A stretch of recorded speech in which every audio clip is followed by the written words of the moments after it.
Speaking in Davos, billionaire and philanthropist George Soros accused Facebook of working for the re-election of U.S. President Donald Trump, in a speech where he also targeted would-be dictator Matteo Salvini as one of the biggest threats to European democracies. In his traditional speech at the World Economic Forum in Davos, Switzerland, late on Thursday, the 23rd of January, Soros said, "The survival of open societies is endangered and we face an even greater crisis, climate change." Meanwhile, the US, China and Russia were in the hands of would-be or actual dictators, the billionaire philanthropist said.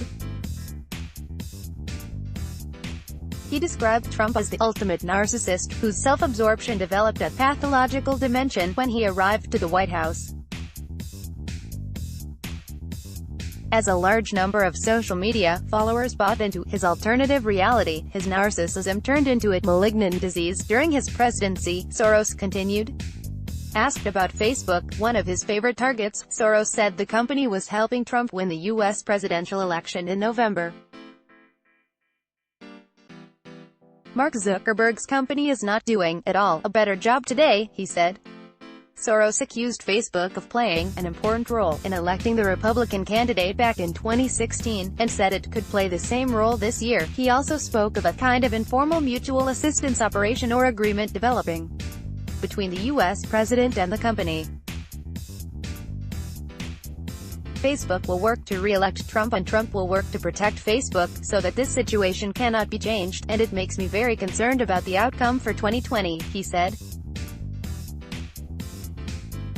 Soros, who did not provide any evidence to back his claims, already came out against the social media platform over the past couple of years. Last year, he compared the firm with a gambling company that fuels addiction among users and only cares about profits, and praised EU Antitrust Commissioner Margrethe Vestager for going after IT giants, following Soros's attacks against Facebook in Davos in 2018. The company's number 2, Sheryl Sandberg, requested his team to collect information about the billionaire's financial interests, and hired a PR firm to orchestrate a campaign against Soros.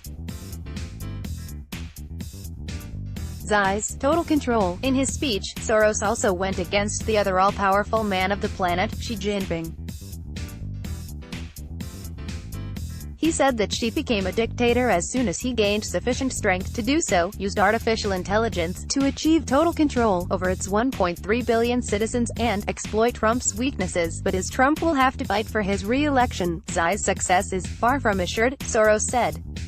He listed China's dependence on U.S. technology, including the microprocessors it needs for 5G development, China's worsening economic situation, its aging population and the bipartisan consensus in the U.S. to push back against China's rise to economic superpower.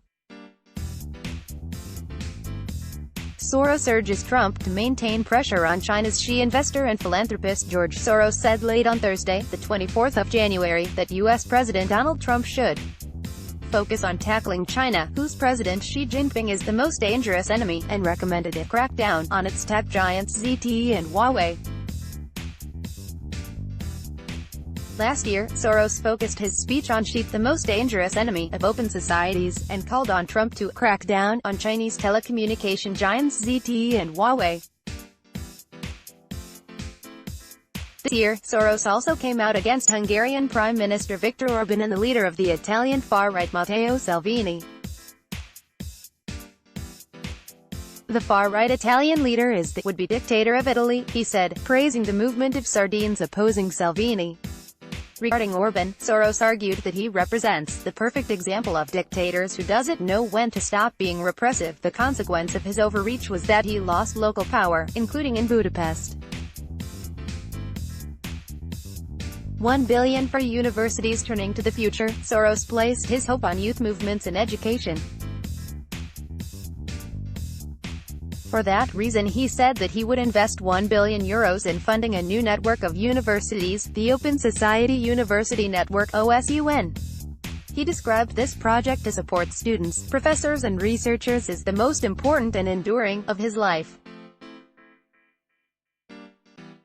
Soros explained that this network will build on his Budapest-based campus, the Central European University, and Bard College in New York. The goal, he said, is to build a new and innovative educational network that the world really needs, inviting far-sighted partners to join. The Central European University has been at the center of Soros's dispute with Orban, who expelled the university from his territory. Michael Ignatieff, Hungary will not be a single-party state forever. The democratic transition is not over in Central and Eastern Europe, and we will continue our mission of training people and creating free minds, people who think. Michael Ignatieff, a Canadian academic and president of the Central European University, told EURSCTIV Slovakia. Edited by Frederick Simon. Let's block ads. Why?